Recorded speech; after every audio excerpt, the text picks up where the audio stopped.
Welcome to மகுடி cinema. இன்னைக்கு நம்ம பார்க்க போகிறது சுட சுட உங்களுக்காக கேம் சேஞ்சரோட ரிவ்யூ. வீடியோக்குள்ளே போகிறதுக்கு முன்னாடி சப்ஸ்கிரைப் பண்ணுங்க. சப்ஸ்கிரைப் பண்ணி பார்த்துங்களுக்கு ரொம்ப நன்றி.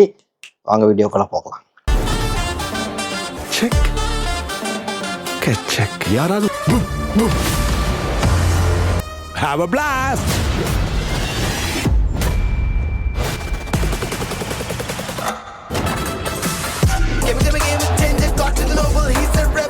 ஃப்ரெண்ட்ஸ், ஞாபகம் வச்சுங்க, இன்னைக்கு நம்ம 1999 இருக்கோம். இந்த ரிவ்யூ நம்ம 1999 பார்த்துக்கிட்டு இருக்கோம். கேம் சேஞ்சரோட ரிவ்யூ. ராம் சரண், கியாரா அட்வானி, எஸ்ஜே சூர்யா, ஜெயராம், சமுத்திரகனி, அஞ்சலி, நவீன், அப்புறம் ஸ்ரீகாந்த், இந்த மாதிரி நிறையா பட்டாளங்கள் நடித்த ஒரு படம். ஷங்கரோட முதல் அதாவது இத்தனை படம் எடுத்த ஷங்கர் முதலாக ஓப்பனிங் சாங், அதாவது ஹீரோக்கு ஒரு ஓப்பனிங் சீன் வச்சு ஓப்பனிங் சாங் வச்சுருந்தாங்க. அப்படியாப்பட்ட ஒரு நம்ம தலைவர் சூப்பர் ஸ்டாருக்கு ஏன் 3 படம் எடுத்திருக்காங்க, அவங்களுக்கே ஓப்பனிங் வைக்காத ஷங்கர் சார் நம்ம ராம் சரணுக்காக, குளோபல் மெகா ஸ்டார் ராம் சரணுக்காக ஓப்பனிங் சீன் ஓப்பனிங் சாங் வச்சிருக்காங்க. சாங் சூப்பராகவே இருந்துச்சு. கியாரா அட்வானியோட அழகு, அதுவும் ஷங்கர் டைரக்ஷனில் இருக்காங்களா, இன்னும் எக்ஸ்ட்ரா ப்ரோ பிளாஸ் மேக்ஸில் அழகாக இருக்காங்க. அஞ்சலி ராம் சரணோட ட்ரெய்லரில் பார்த்த மாதிரி ராம் சரணோட அம்மாவை நடிக்கிறாங்க. அவங்களும் ரொம்ப அற்புதமாக சூப்பராகவே பெர்ஃபார்ம் பண்ணியிருக்காங்க. நம்ம வாரிசு படத்தில் நம்ம தளபதிக்கு அண்ணனா நடிப்பாகல, அவங்க தான் ஸ்ரீகாந்த்.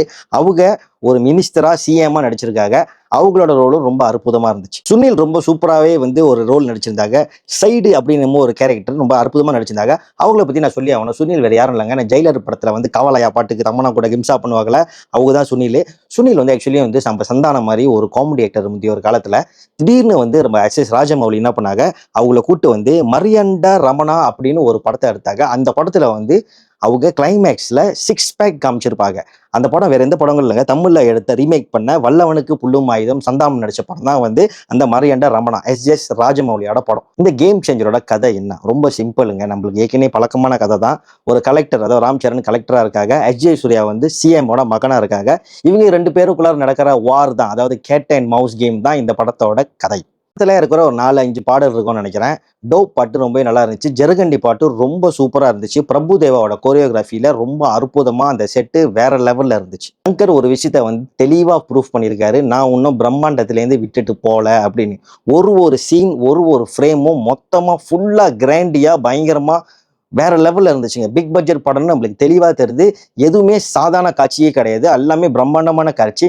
பட் சேட் திங் என்னன்னா, நைட் ஷாட்டில் ஒரிஜினலாக எடுக்காமல் டே டைமில் எடுத்துகிட்டு அதை எடிட்டிங் மூலிமா நைட் ஷாட்டில் மாற்றினதான் ஏற்றுக்க முடியல. இந்த படத்துக்கு 2.5-3 வருஷம் எடுத்தது, இவ்வளோ பட்ஜெட் செலவு பண்ணது, ஏன் அந்த ஒரு விஷயத்துக்கு அழகாக செலவு பண்ணியிருக்கலாமே. ஏன்னா சிவாஜி படத்தில் அந்த காடிலாம் மோதி சண்டை போட தெரியுங்களா, தலைவர் தேட்டர், அதாவது காடி தேட்டரில் மாதிரி உட்காந்துக்கிட்டு ஸ்ரேயா கூட உட்காந்துட்டு இருப்பாங்க, காடிலாம் மோதி சண்டை போட தெரியுங்களா. அந்த சீன்லாம் அவங்க அழகாக ஒரு பலூன் மூன் லைட்னு கிரியேட் பண்ணி எடுத்த ஷங்கர் சார் ஏன் இந்த படத்தில் நார்மலாக ஒரு டே ஷூட் பண்ணிவிட்டு அதை நைட்டில் எடிட்டிங்கில் மாற்றணும், இவ்வளோ பட்ஜெட் இருந்தோம், இவ்வளோ டைம் இருந்தோம், ஏன் அதில் மாற்றணும்னு எனக்கு பயங்கரமான ஒரு கேள்விக்குறி. எஸ்ஜே சூர்யா நடிக்கிற படத்தெல்லாம் இது ஒரு பிரச்சனைங்க. ஈவன் ராயன்ல சரி, அதாவது போன வருஷம் பிளாக் பாஸ்டர் ராயன்ல சரி, இந்த படத்துலையும் சரி, அவர் கெட்டவர் தான். ஆனால் நம்மளுக்கு ஆடியன்ஸாக பார்க்கும்போது அவர் கடைசியாக தோத்து போகிறது ஏற்றுக்க முடியல. ஏன்னா அந்த மனுஷங்க நெசமால சத்தியமாக சொல்கிறேன், நடிப்பனோட அரக்கன். அவ்வளோ பயங்கரமாக நடிக்கிறாருங்க. ஆக்சுவலி அவர் தான் பயங்கரமாக ஸ்கோர் பண்ணுறாரு. தமிழ் வெர்ஷனில் பார்க்கறதுக்கு நான் தமிழ் வெர்ஷனில் தான் பார்த்தேன்.